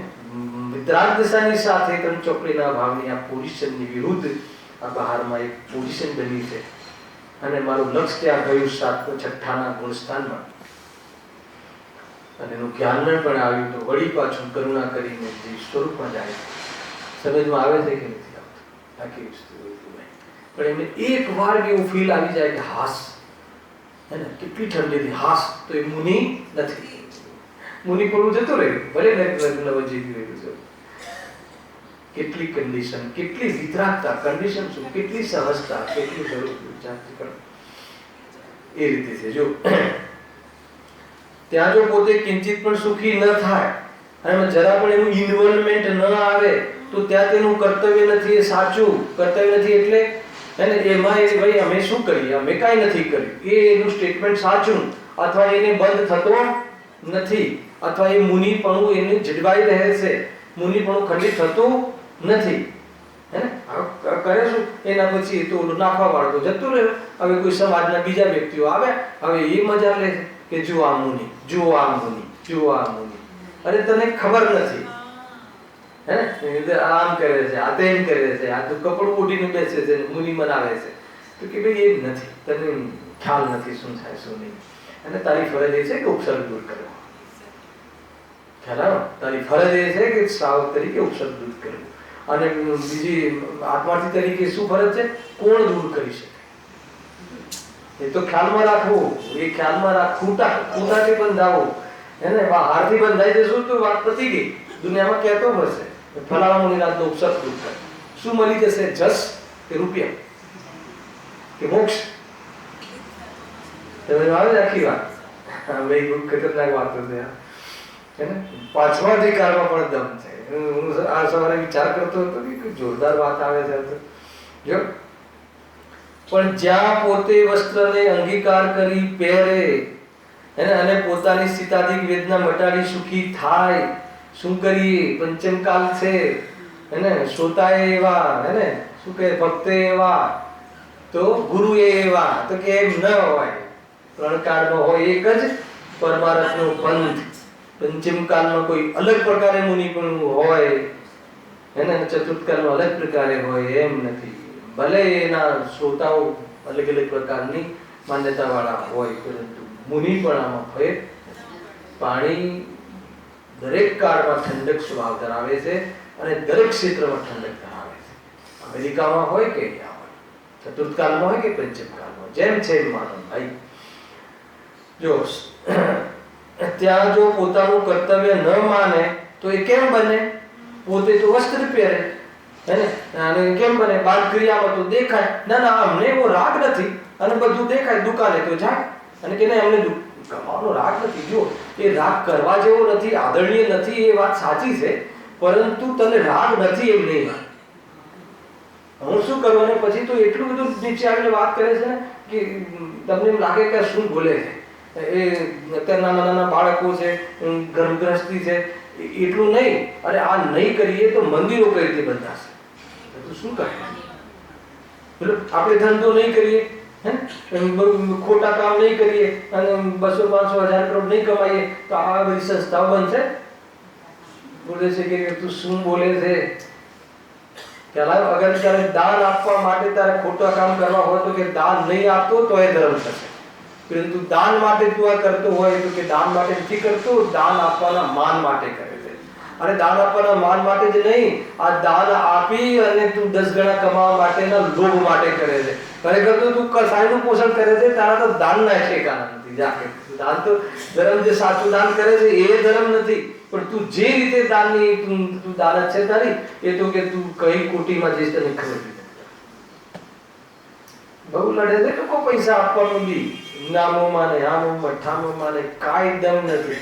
ગુરુદેવશ્રી એવું સમજાવી ગયા છે તો બી આપણી આંખ નથી ખુલી. મોટા અક્ષરે લખો ને અમારે મારું પેલું નામ આવવું જોઈએ, શું છે તારું નામ શું, હે ને? તું આત્માર્થી છે કે નામાર્થી છે ખબર જ નથી પડતી અમને. આ બધું અમારે સમસ્યાઓ આવે છે. અને જ્યાં બધું વિદ્વાનો ને થોડું જોડે બધા બેસતા હોય તો કે ભાઈ આ પૈસા આપવાનું કહે છે, કન્ડિશન કરવાનું કહે છે. કઈ નહીં થયું, આપણે પૈસા લેવા ક્યાં બેઠા છીએ? મેં એમ કીધું પૈસા તો આ કેવી રીતે થશે? થશે ને, જે ચીજ થવાની છે એના ગુરુદેવશ્રી કે આ શરીરને ચાલવાનું છે, રોટલા આવી જશે. હવે રોટલા નહીં મળે એટલા માટે હું મિથ્યાત્વના પોષણનો પક્ષ રાખી અને એની પ્રભાવના અપ્રભાવના કરું, એવું કામ મારાથી નહીં થાય. શરીરને ટકવું હશે તો રોટલા આવશે. એ શરીરનો મામલો છે, મારો મામલો નથી. જબરજસ્ત જો આ વાત જો સમ્યક દ્રષ્ટિની દ્રઢતા, નિસંગતા હલાવે કે નહીં, સમજ આવે ને? એવું નહીં કથનમાં નીકળી પડ્યા. અને તું બોલવામાં તો આ ગાંધીજી હું તમને આનાથી બી સારા ડાયલોગ બતાવું. શું મોટી વાત છે, સમજ આવે ને હું શું કહું છે? જીવનમાં જોવા મળે. વાત તો બહુ મોટી છે ભાઈ, સમજવા જેવી વાત છે, ઉતારવા જેવી વાત છે, પાતળવા જેવી વાત છે. શું કરે છે જો, જોરદાર વાત છે અહીંયા જો. જ્યાં વસ્ત્રને અંગીકાર કરી પહેરે ને પોતાની સીતાધિક વેદના મટાડી સુખી થાય, તો ત્યાં જો પોતાનું કર્તવ્ય ન માને તો એમ કેમ બને? તું ઠગે છે હે ને? જો વળી સાંભળજો, બહુ આ સિદ્ધાંત અહીંયા ઘટાડશે, ઉદાહરણ અહીંયા ઘટાડશે. વળી કુશીલ સેવન, અભક્ષભક્ષણ ઇત્યાદિ કાર્ય તો પરિણામ મળ્યા વિના થતા જ નથી, તો ત્યાં પોતાનું કર્તવ્ય કેવી રીતે ન માની? તું બહારમાં જે કરે છે અને તું કહે કે નહીં એ તો હરી ઈચ્છા છે ને, એ તો શરીરનો ધર્મ છે, અમારી તો કોઈ એવો અમારો તો કોઈ વિકલ્પ હતો જ નહીં, તો કેવી રીતે માનીએ કે તું અંદરમાં બહારમાં ક્રિયા દેખાય ને અંદરમાં પરિણામ ના હોય? એમ બને નહીં. અંદરમાં પરિણામ હોય અને બહારમાં ક્રિયા ન હોય એવું તો બને, પણ બહાર ક્રિયા દેખાય અને તું કે અમને અમારે પરિણામ નહોતા, તો કે તું પોતાને ઠગે છે અને બીજાને ઠગે છે. એવું તો બને, અંદરમાં બહુ પરિણામ બહુ ખોટા થતા હોય પણ બહારના સમાજના ડરથી, નરકના ડરથી, ધર્મના ડરથી ન કરે, ક્રિયામાં ન દેખાય. બરાબર છે? ક્રિયાઓને દબાવે, પરંતુ ક્રિયા કરતો હોય અને એમ કે નહીં અમને એવા ભાવ નથી, આ તો લગી ઉદય આવ્યો તો ને એટલે થઈ ગયું, તો કે એમ નથી. જો ટાઈમ છે ને આપણી પાસે, ખૂબ ટાઈમ છે, 1.25 કલાક છે ને, કે આ વાત તમને જે આધ્યાત્મિક વર્ણન થાય છે ગુરુદેવશ્રી દ્વારા, એમાંથી બહુ વાત ખુલે છે આમાં. કે જે જ્ઞાની છે એવી વ્યાખ્યા આવે છે કર્તા કર્મ અધિકારમાં કે જ્ઞાની રાગાદિનું કરતા હોવાથી કરતા નથી, કરતા હોવા છતાં કરતા નથી. સાંભળ્યું છે? પહેલા તો પૂતગલથી વાત ઉઠાવે. પૂતગલ દ્રવ્યનો કરતા તો જ્ઞાની તો છે જ નહીં, પરંતુ અજ્ઞાની નથી. પૂતગલ દ્રવ્યનો અથવા પરદ્રવ્યનો કરતા. પણ એ સંબંધી એટલે દુકાન, મકાન, ગોટલા, આ તે ધન એનો કરતા અજ્ઞાની નથી. આ એની મમતાનો, એના રાગદ્વેષનો કરતા અજ્ઞાનના કારણે કહો તો કહો, પણ દુકાનનો કરતા તો અજ્ઞાની પણ નથી. પહેલા તો સાફ કરી નાખી બુદ્ધિ, હે ને? બરાબર. એટલે ગુરુદેવજી કહે છે કે પૈસા નથી કમાતો, તું મમતા કમાય. પૈસા આજ સુધી કોઈ જીવે એક પૈસો નથી કમાયો, પણ કરોડો અરબો રૂપિયા કમાવાની મમતા કમાય છે. શું કહ્યું? બરાબર છે વાત. તો કહે છે કે અજ્ઞાનીને કહ્યું, અજ્ઞાની. હવે મને બતાવો કે રાગ, જ્ઞાનીને કમાવાનો રાગ તો આવે છે કે નથી આવતો? તો પછી જ્ઞાનીના વારામાં જુદો સ્ટેટમેન્ટ આપ્યું છે. એટલે એમને એટલે રીતે આપ્યું છે, ભગવંતોએ આપ્યું છે. ગુરુદેવજી ખોલીને મૂકે, કુંકુમદેવે જે કહ્યું ખોલીને મૂકે કે જ્ઞાનીને તો રાગાદીનો કરતા, રાગાદી કરતો હોવા છતાં, કરતો હોવા છતાં કરતા નથી. કે કરતો હોવા છતાં પરિણામે તો છે, પણ એનો કરતા કેમ નથી? કેમ કે એ ભાવને સ્વભાવ રૂપે અનુભવ કરતો નથી, ઉપાદેય નથી માનતો. એટલે અમે એને એ ઓરથી એને જ્ઞાતા દ્રષ્ટા કહીએ છીએ, પણ એ રાગાદીનો કરતા જ્ઞાની નથી. બોલો, હવે તું આ કોટીમાં હોય તો તું એ બધી ક્રિયાઓનો કરતા નથી. અરે તું તો જે ક્રિયાઓનો કરતા નથી માનતો, એ ક્રિયાઓ તો જ્ઞાનીને નહીં, જ્ઞાની બનતા પહેલા નથી હોતી. શું કહ્યું? તું જે ક્રિયાઓને ધર્મના નામે કહે છે કે હરી ઈચ્છા થઈ, આમ થયું, તેમ થયું, ઉદયગત છે, તો કે ઉદયગત તો જ્ઞાનીને કહેવાય, પણ ઉદયગતમાં જ્ઞાનીને આવી પરિણામો હોતા નથી. તું જે કહે ને કુશીલ ને તું આ રીતે જેવા પરિણામો જ્ઞાનીને નથી હોતા, પસ્ત્રી સેવન ને બધું બધી વસ્તુ સમજવા આવે આખી વાત. આજુભાઈ કે તું એ રીતે નહીં ઠરાવ. તો કે જ્ઞાનીને તો જે રાગ એની ભૂમિકામાં આવવા વાળા પાપ, હે ને, કે જે લોકમાં તો એને પાપ નથી કહેવાતા, સિદ્ધાંતમાં પાપ કહેવાય. જો લોકની અંદર માન લો કે કોઈ નીતિથી કમાય, બરાબર છે, અને કોઈ નીતિથી આજીવિકા કરી અને જે નિંદનીય ના હોય એવા પોતાની પત્ની સાથે કે પોતાની ફેમિલી સાથે ફરવા હરવા આ જે ભાવ કરે, તો એને દુનિયામાં પાપ કહે કોઈ? તો લોકમાં એને પાપ નથી કહેવાતું. લોકમાં તો ચોરી કરીને કમાય, એને ખોટા અવરણભાવ રાખે, વ્યસનો કરે, તો એને પાપ કહેવાય છે. તો લોકમાં તો પાપની પરિભાષા જુદી છે. અને અહીંયા તો ખાવાનો ભાવ નૈતિકતાથી તું ખાય, ભક્ષ ભોજન કરે, તો કે ખાવાનો ભાવ પુણ્ય ભાવ નથી. ખ્યાલ આવે કે નહીં? તો પાપ ભાવ છે. તો આખી અલગ અલગ પરિભાષાઓ છે કે નહીં? પણ તું દુનિયાદારીની દ્રષ્ટિથી તો તારામાં ક્યાં ઠેકાણા છે? અને ગુરુદેવ તું કહે કે ભાઈ પુણ્યના ઠેકાણા નથી, તો આજે તો એવું જીવન આવી ગયું છે કે તારા તો પાપના ઠેકાણા નથી. ખ્યાલ? પહેલા તો એ પુણ્યના ઠેકાણા નથી એવું ચાલતો તો કમસે કમ. તો કે હવે તારા પાપના ઠેકાણા નથી, પાપમાં બી તું જે નીતિમત્તા તો છે નહીં કઈ બી. જે કઈ જોઈએ મારું, જે કોઈ જોઈએ મારું, ગમે એમ કરીને મારું કરી લો અને હટાવી દઉં. કોઈ બી નૈતિકતા નથી તને. અને તારા ઉદય પ્રમાણ તને મળ્યું છે, અને મળ્યું છે ઉદયમાં છે, મારામાં નથી. એવી બુદ્ધિ વાળાને ઉદયગત કહેવાય. અને એ જ ભાવ પેલાને ઉદયગત નથી કહેવાતો, કે પેલો એનો કર્તા બનીને કરે છે. શું કહ્યું? ઉદય ભાવ, જે ઉદય ભાવ જ્ઞાનીને કહેવાય, એ તો ઉદય ભાવ છે. એના માટે છોડી દે, ઉદયગત છે. એક ઉદયગત છે, આત્મગત નથી. કેમ કે એ કર્તા બુદ્ધિ નથી. અને અજ્ઞાનીમાં તો ઉદયગત હોવા છતાં એમાં જોડાઈને કરે છે, એમાં ઉપાધિ બુદ્ધિથી કરે છે, એટલે એના માટે ઉદયગત હોવા છતાં ઉદયગત નથી. એની ઓરથી તો આત્મગત છે, એ રીતે પરિણમે છે. તું તો કર્તવ્ય રીતે કરે છે, અને તું તો ખાલી બહાના બતાવે છે, બાકી તો કર્તવ્ય માનીને કરે. અને બહારમાં આવી અશુભ ક્રિયાઓ હોય અને તું કે અંદરમાં હું નિર્મોહી છું, એવું હોઈ શકે? રાગની ક્રિયા હોય ને અંદરમાં રાગ ના હોય, કીર્તિ બને? આ વસ્ત્ર ઉપર છે તો મને વસ્ત્રનો રાગ નથી, કીર્તિ બને? એ રાગમાં ઉપાધિ બુદ્ધિ ના હોય એવું સમ્યક દર્શન હોઈ શકે, પણ વસ્ત્ર છે ત્યાં સુધી મને રાગ છે. આ રાગ છે કે શોભા છે? ના ખ્યાલ? લગ્નની ચોળીમાં વરરાજા બેઠો હોય, એને સિંગાપુર જઈને સૂટ સીવડાયો હોય અને લાવ્યો હોય, અને એ દિવસે મારું પ્રવચન રાખ્યું હોય, અને હું એને કહું કે આ સૂટ પહેર્યો છે એ શોભા છે કે રાગ છે? બતાવો બેટા. તો એ શું કે શું કહો છો, મારી તો બધી જ મજા બગાડી દીધી, હે ને? તને ખબર નથી કે તને સાચી મજા ક્યાં છે? એ તને ઈશારો કરીને જઈએ છીએ. હે આપણા હાથમાં પીછી કમંડળ શોભે, હે ને આપણે કેસલોજ રીતે આપણે કેસલોજ થઈને જે આપણું જે માથાની શોભા શોભે, ટીપ ટોપ ને ડાય ને આ ને તે ન શોભે આપણને. કેસલોજ કરીને વાળ નાખે આપણી શોભા નથી, હે ને શણગાર આપણું સ્વરૂપ નથી, શરીરનો શણગાર એ આપણી શોભા નથી. શણગારવાનો ભાવ જતો રહે અને જે અંદરમાં વિતરાગતા આવે અને શરીરના અંગો પણ નિર્દોષ દેખાય. શું કહ્યું? એની ચેષ્ટાઓ પણ નિર્દોષ દેખાય, એ તારી શોભા છે. સમજાવે? કલ્પનામાં બી આપણે આવા સપના કરીએ. કેવી એકદમ બાળક ગમે તેવું હોય, કોઈ બાળક પ્રત્યે આપણને એવું થાય છે, કોઈ ગ્લાનિ થાય છે.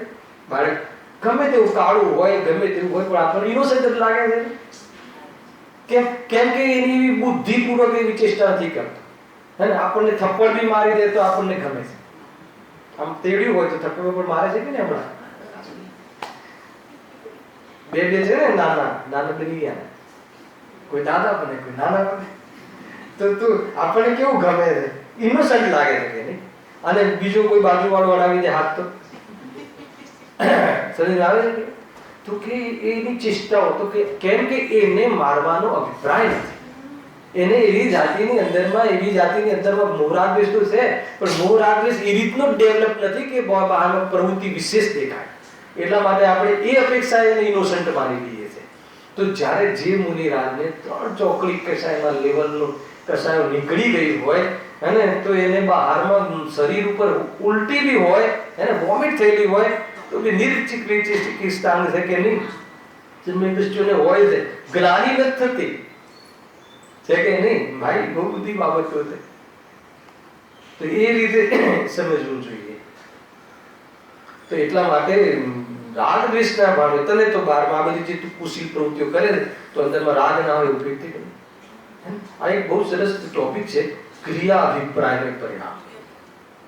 બહારની ક્રિયા શું છે, પરિણામ શું છે, અભિપ્રાય શું છે. આ 3 ચીજો જો ક્લિયર હોય ને, તો મોક્ષ માર્ગમાં એના માટે અથવા દરેક જીવનમાં દરેક કાર્યમાં એને સહજતા પોતાના માટે. બીજાની તો ક્રિયા જોઈને નિર્ણય કરો, નિર્ણય કરીને શું કરવું, એના પરિણામ તને ખબર નહીં પડે. ને અભિપ્રાય તો તને તારા અભિપ્રાયને શોધવાની હતી, તારાનો ખટક નથી, તો બીજાના અભિપ્રાય તો શું થશે. અને અભિપ્રાય તો દેખાય ને, અભિપ્રાય અનુસાર બહારમાં ક્રિયા નથી હોતી. અભિપ્રાય કયો હોય, પરિણામ કયો હોય, ને ક્રિયા કઈ જોઈ લીધું તો.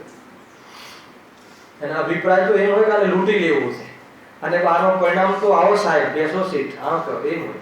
અને ક્રિયાઓમાં તો ભોજન બરાબર, અને કદાચ બહારમાં બીજી રમત રમાતી હોય, ક્રિયામાં બધી તૈયાર થતી હોય, સુપારી આપી ઠીકાણા નીકળી આવે આખી વાત.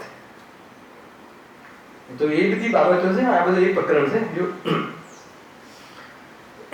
અને પોતાની શીતલાદી વેદના મટાડી સુખીતા, ત્યાં જો પોતાનું કર્તવ્ય ન માને તો કેમ બને ને. આગળ છે આપણે વળી કુશીલ સેવન, અભક્ષ ભક્ષણ ઇત્યાદિ કાર્ય તો પરિણામ મળ્યા વિના થતા જ નથી. તો ત્યાં પોતાનું કર્તવ્ય કેવી રીતે ન માની? તું કહે છે કે એ બધું તો શરીરનો ધર્મ છે, મારી ઈચ્છા નથી, એમાં મારો વાંક નથી. ટૂંકમાં હું જે આ ખોટા કામ કરું છું, પાપ કરું છું, એમાં મારો વાંક નથી. કેમ કે એ તો શરીરનું એક પરિણમન હતું. એ વખતે વિકાર આવવો અને થવું એ શરીરનું કામ હતું. તો કહે છે કે અંદરમાં તારી ઈચ્છા નથી, સાચું બોલ. અંદરમાં તારે જોડાવાનો ભાવ, અંદરનો રસ, એમાં સુખ લાગે છે, અને એ બધું અંદરમાં પડ્યું તો કે નતું, તો પછી તું એનાથી કર્તવ્ય નથી એમ કહીને કેમ તું એનાથી તું ઠગાઈ કરે? અરે તું માન કમસે કમ કે આમ કર્તવ્ય એટલે કે તે કર્યું નથી, તું કરતા નથી. તું કે હું કરતા છું, મેં કર્યું છે, મેં અપરાધ કર્યો છે, મેં ભૂલ કરી છે, તું ભૂલ કબૂલ કર. અને મોક્ષ માર્ગમાં સૌથી પહેલા એ વ્યક્તિ પાત્ર છે કે ભૂલ કબૂલ કરે. એટલે સૌથી પહેલા ભૂલ નું જ્ઞાન કરાવવામાં આવે છે. 7 અધિકાર, 7 અધિકાર સુધી ભૂલનું જ્ઞાન કરાય. અને 8મા અધિકારમાં પછી બતાવે છે કે તને શાસ્ત્ર સમજતા ના આવડ્યા એટલે તું 7મા અધિકાર વાળી ભૂલ કરી છે. અને હવે તું તારે જો ભૂલ મટાડવા તૈયાર થયો હોય તો તને 9મા અધિકારમાં હવે તને મોક્ષ માર્ગનું સ્વરૂપ બતાવીએ છે કે ભૂલ કેવી રીતે મટે છે. આખું મોક્ષ માર્ગ પ્રકાશક એ રીતે બને છે, હે ને. જેટલા વર્ષોમાં આવે એટલા વર્ષોમાં પણ આપણે ધારાથી જશું એકદમ વ્યવસ્થિત. ખ્યાલ આવે ને? જો એ રીતે જો કામ ક્રોધાદિકનો અભાવ જ થયો હોય, જો હવે આર્ટ્સ કથન, આશીર્વાદનું કથન હોય ગમે ત્યાં, જો કામ ક્રોધાદિનો અભાવ જ થયો હોય તો ત્યાં કોઈ ક્રિયાઓમાં પ્રવૃત્તિ સંભવે જ નહીં. સિદ્ધાંત કે જો તારે અંદરમાં કોઈ તારે તો બહાર ક્રિયાઓ રાગ ના હોય તો ક્રિયાઓ હોય જ નહીં, પણ ક્રિયાઓ છે એટલે રાગ હોય. ટૂંકમાં ક્રોધાદી ભાવ તારો અભાવ થઈ ગયો હોય તો બહારમાં કોઈ પ્રવૃત્તિ હોય નહીં, ભગવાનને કોઈ પ્રવૃત્તિ હોય નથી. હવે સાંભળજો, આપણા માટે કોઈ પ્રેરણા આપે છે. તથા જો કામ ક્રોધાદિક હોય, માની લો કે હોય, તો શું સ્વીકારવાનું? આપણે પહેલા છે બરોબર છે એટલે તો આપણી પાસે કેવી રીતે મટે એ સમજવા નથી. આ કોઈ પહેલા તો એમાં દુઃખ છે એ અમને ખબર પડી, અને મટી શકે છે એ તમે પ્રમાણ છો, અને તમે કેવી રીતે મટાડ્યું એટલું પ્રભુ કૃપા કરીને બતાવો. ખ્યાલ આવે? અમને તો કૃપા કરીને બતાવો. પહેલાથી ના અમને તો છે જ નહીં, અમને તો છે હતું હશે, અમે તો ભગવાન આત્મા છીએ, ચાલે છે એ રીતે બધું ચાલે જીવનમાં. કાંઈ ભગવાન આત્માને એમ ભગવાન આત્માને બદનામ નહીં કર, અને ભગવાન આત્મા બતાવવા વાળાને બદનામ નહીં કર. એના પરિણામ માઠા છે અને એના એવા ફળ આવશે તને ખબર. સીધે સીધું જે ગુરુદેવજીએ કીધું છે વાંચ, અને એમાં ઉલટા ઉલટા અર્થઘટન નહીં કર. તું અર્થઘટન જે કરીશ તો ત્રીજી જ ક્વોલિટીમાં એનાથી વિરોધમાં હું તને બતાવું. બોલ, તું ક્યાંથી કહેતા? ગુરુદેવનું નામ નામે ચેરી ખાય છે, બહુ પીડા છે, હે ને? રાગ છે, રાગથી જે દુઃખી થાય છે. અસ્તુ સમજ આવે છે કે શું કરે? કેમ કે જેમ રામના નામે પથરા કરી જાય. અરે પુણ્યથી તારો ખોટો સિક્કો એ ચાલી જાય, પરંતુ એનાથી તું મોક્ષમાં નહીં જઈ શકે, એ વાત તું ખ્યાલમાં રાખ. બાકી પુણ્યમાં તો ખોટી નોટે ચાલી જાય છે. નથી ચાલી જતો. અને ખોટી વાતની જેટલી બોલબાલા છે એટલી સાચી વાતની ક્યાં બોલબાલા છે? બતાવો. આજથી સત્ય વાત સાંભળવા કેટલા પરાણે લાવવા પડે, પ્રલોભન આપવા પડે, ટિકિટ આપવી પડે, સોનગઢની કેટલું બધું કરવું પડે ભાઈ. અને ખોટી વાતમાં ટિકિટ આપીને જાય, ટિકિટ ખર્ચીને જાય. અને શું કર્યું આખી કલા સારામ બાપુ? લોકોને ક્યાં લગાડી દીધા પાપોમાં. પકડાય પછી બી આજે બી એના ફોલોઅર્સ માનવા તૈયાર નથી અમારા ગુરુ તો. કેમ કે એને જે માન્યતાઓ હતી ને એનું પોષણ કરાવવાળો વ્યક્તિ હતો, એટલે મજા પડતી હતી એને. ભોગ આદિ ગમે અને ભોગ આદિ ભોગવવાથી મટે એવી રજનીશની કથા વિનોદ ખન્નાને ગમે. કઈ મોટી વાત? માળા પહેરીને જતું રહે અને જતું રહે બીજા પ્રભુમાં. અને લોકોને આદર્શ બનાવતો ગયો કે મારા જેવો વ્યક્તિ જાય છે, સેલિબ્રિટી તું છે કોણ? સ્વભાવથી ભગવાન આત્મા જેનો વર્તમાનમાં જો લોકોની બુદ્ધિ બગડી ગઈ છે કે કલામાં બહુ મશહૂર હોય ને તો એ પોતાને કલા ગમે તો એને ભગવાન બનાવવાના, મીંડના પૂતળા બનાવવા તૈયાર થઈ જાય. મૂર્ખ છે. એના તો કોઈ એક્ઝિબિશન હોતા હશે. સમજ આવે? સરકારને તો વોટ બેંક જોઈએ. દુનિયામાં જ્યાં જોશો ત્યાં ઝેર છે. પગ મુકતા પાપ છે, જોવાથી ઝેર છે, માથે ભૂત ભમે છે. એમ સમજી વિચારી અને તું દિવસમાં આજના દિવસમાં પેલો પર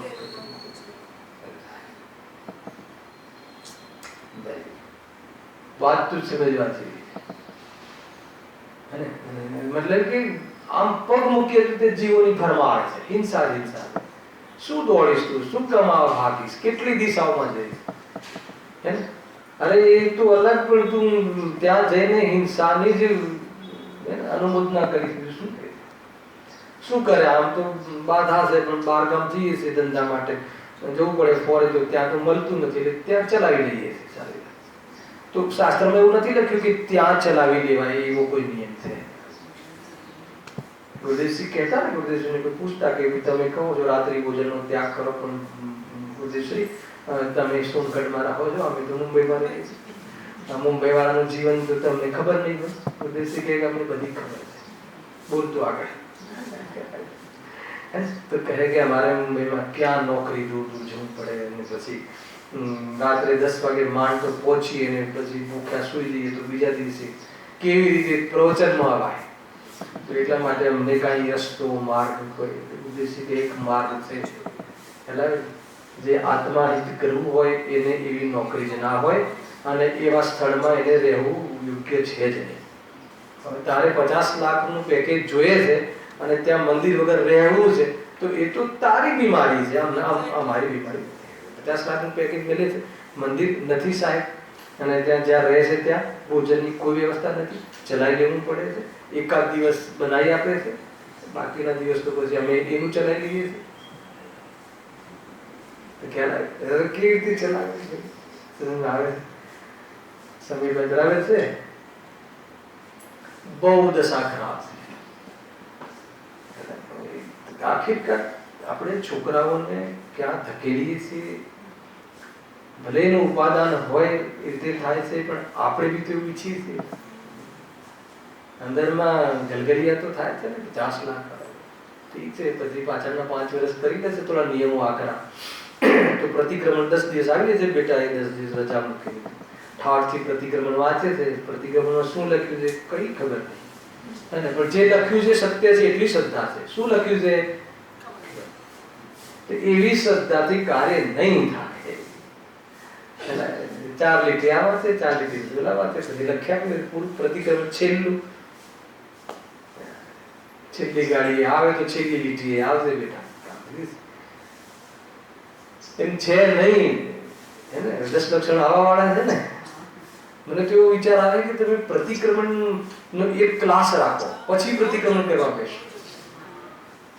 ખબર જ નથી, જે વાંચી જાય છે ગાથાઓ વાંચી જાય છે, પ્રતિક્રમણ પ્રત્યાખ્યાન આલોચના છે શું, અપ્રતિક્રમણ શું છે, ક્યાં શું છે, બધી ગાથાઓ છે.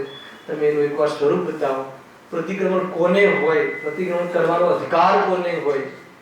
કલા પાપમાં ઉપાધિ બુદ્ધિ હોય કે આખું જીવન પાપ કરવું છે, 10 દિવસમાં ધોઈ નાખવું છે, એને કોઈ પ્રતિક્રમણની કોઈ પ્રથામાં ઠીક નથી. વ્યક્તિ ભાઈ આજ બેસે છે બરાબર, ખ્યાલ આવે ને? કોઈ વાર અવસર આવે તો પ્રતિક્રમણને આપણે સમજીશું શું છે. હા ખ્યાલ આવે. ઘણી વાર જાઉં ને ક્યાંય આપણે પ્રવચનોમાં તો મને એમ આવે, કોઈ વાર કહું કે ભાઈ આપણે જે પ્રવચન છે ને સાંજનું પ્રવચન, આપણે આવા બધા વિષયો લઈએ પ્રતિક્રમણ. ના કે એ તો અમને ખબર છે, તમે તો મોક્ષના પ્રકાશક નહીં. ખ્યાલ આવે શું કરે? કેમ કે એને ખબર છે ને કે આ બધું કે છે, તો પછી આ બધી અમારે જે ધામ ધમાલ કરવી છે, અને જે આ જે 10 લક્ષણ કરવામાં મંદિરને બહુ ભરાઈ જાય છે, એટલું નામ લેવું છે, તો એ બધું બધું જીરું થઈ જશે. તો કેમ નથી? પછી જે આવશે, જે એમ કહું છું, ગુરુદેવસિંહે જ્યારે દાન આપવાના ભાવને જડ કહ્યો તો દાન આપવાનું બંધ થઈ ગયું કે સીડીઓ પર લોકો કરોડો રૂપિયા મૂકીને જતા રહ્યા? ખ્યાલ આવે શું કેવું? એવું નથી. આપણે જેવું છે જે અંડર એસ્ટિમેટ નહીં કરો જીવોને, બહુ મહાન જીવ છે, જીવ તો મંગલ છે. એકવાર એને ખબર પડે તો આખી તિજોરી ખાલી કરી જાય અને નામ ના માગે. હવે આ શું? આપણે તો આડતિયાર છે, બીજાનું છે બીજે મૂકી દેવું જોઈએ. આ જગ્યાએ જ્યાંથી મળ્યું, પુણ્યના ઉદયથી મળ્યું છે, પુણ્યમાં ખર્ચી નાખવું જોઈએ. પ્રભુ એમાં હું કોણ? હું તો આવે જ નહીં વચ્ચે, જ્ઞાતા દ્રષ્ટા બનવાની તૈયારી કરે છે. તું ચિંતા નહીં કર, દાન મળશે કે નહીં મળે. ખ્યાલ આવે કે એ બધી વાત છે. હવે જુઓ, અંતિમ વાત કહી દઉં કે પણ શું કે જો કામ ક્રોધાદિનો અભાવ જ થયો હોય તો ત્યાં તો કોઈ ક્રિયામાં પ્રવૃત્તિ સંભવે જ નહીં. તથા જો કામ ક્રોધાદિ હોય તો જેમ એના ભાવો ઘટતા જાય તેમ પ્રવૃત્તિ કરવી, પણ સ્વચ્છંદી બની તેને વધારવા યોગ્ય નથી. અમે શું કરીએ તો નાટક બાટક જોઈને તું એના પોષણના કાર્યો નહીં કરતું, જેટલું ટાળી શકાય એટલું ટાળજે, પ્રયાસ તો એ જ રાખે છે. એ અહીંયા કહે છે. હવે એના પછી જે બહુ મોટી વાત આવે છે, કદાચ આપણા માટે બહુ નવી હશે, અને જે યોગ મીમાંસામાં જે યોગા જે કહે ને, તો યોગા જે ભાઈ જે આપણે વાત કરી પરમદી છે, તો યોગા સંબંધી અને યોગની સાથે જે જ્ઞાનને જોડે છે અથવા ધર્મને જોડે છે, તો યોગા શું છે અને યોગાના માધ્યમથી કેવી રીતે આ રામદેવ બાબાને બધા આવી ગયા, નીકળી ગયા, અને ધર્મ સાથે જોડાઈને પોતાની પતંજલિ ઋષિનું નામ લઈ અને દુકાનો ચલાવી લીધી, એની વાત આખી હું આમાં ચિત્રણ કર્યું છે. અને એની ચર્ચા હું તમને નેક્સ્ટ શનિ રવિ આપણે ખુલીને કરીશ. બરાબર છે? સહેજાનંદી